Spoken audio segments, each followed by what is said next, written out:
Sly and the Family Stone.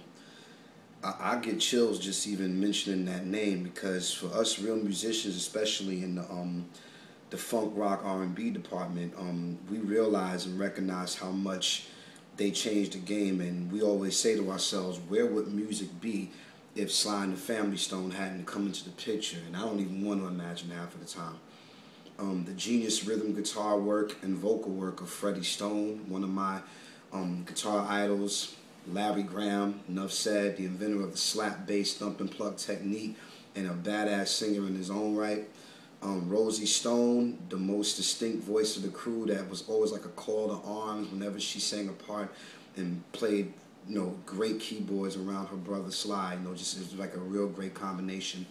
Cynthia and Jerry, the two-piece ultimate horn section that sounded like four, and that's how tight they were.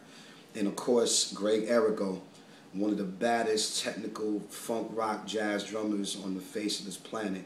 And then there's Sly, the genius, the man who, despite all issues, dramas, controversies, or whatever, you can't deny the fact that this man knew what he was doing when he changed the game of songwriting and just melody and harmony structure in general.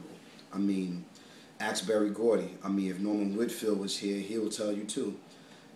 At the end of the day, Sly and the Family Stone were the first cats to take James Brown's basic original concept of funk and make some additions to it, like the wah-wah pedal, fuzz guitar lines, the multi-layering of vocals, and just the abstract bridges and choruses and different things that would happen in their music. Because James Brown didn't necessarily go there, but Sly took James' concept and made some really good improvements on it. And not improvements in a disrespectful way, but improvements as to where showing you how diverse the funk can actually be. So I always say my funk analogy is James Brown created the funk, Sly and the Family Stone diversified the funk, and George Clinton and the P-Funk dynasty, they made funk religion. Everybody else that came in between that and after that pretty much sums up why funk is the greatest subgenre in R&B music. It's needless to say that, the styles and different concepts that Sly came up with, just his ability to say certain things in such a social, political manner. I mean, one of my favorite phrases of his is from Are You Ready, from the second album, where he says, "Don't paint the black, don't paint the white. If you get bit, just paint the bite." That's a real statement because, as everybody knows, the early 60s to the late 60s and early 70s was a very turbulent time.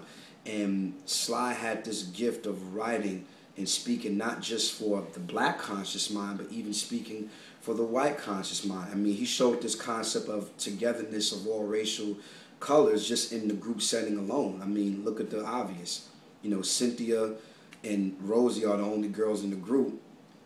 Jerry and Greg are white boys, and his brother Freddie and Larry were black. So he was already sending a message, because even though Sly and the Family Stone is not the first interracial integrated rock band, so to speak, they are definitely the most successful and the most popular of the bunch. I mean, if you look at Prince's whole concept when he first started, he borrowed everything he could from Sly. Lenny Kravitz, even George. Everybody owes a debt to Sly. The Jackson 5 early stuff, I mean, who are we kidding? For anybody that has the first 4 or 5 Jackson albums, from the way that Michael, Jermaine, and Marlon and Tito, and the way those guys dressed, they wore the same kind of outfits that Sly and them wore. And very often in their live shows, they would cover "I Want to Take You Higher" or "Stand," and you could tell they had a grip on that. And especially "Zippity Doo Dah Zippity Day," where you can hear Michael obviously take a cue from Rosie's part and sing a simple song that yeah, like that whole thing. Michael was definitely doing his homework, as the rest of Jackson 5 was when it came to Sly and the Family Stone.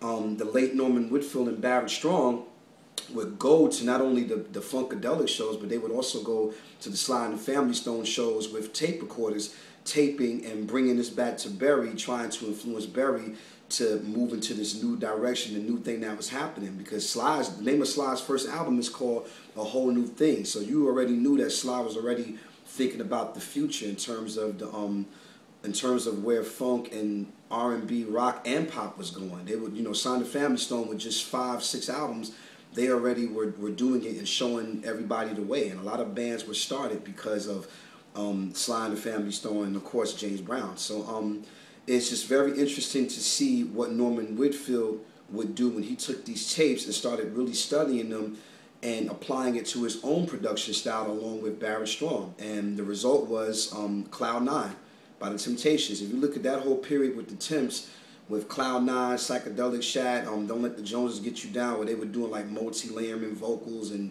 different call and responses and harmonizing and doo-wopping at the same time, and then the wah-wah psychedelic long passage guitars, all of that is Sly derivative.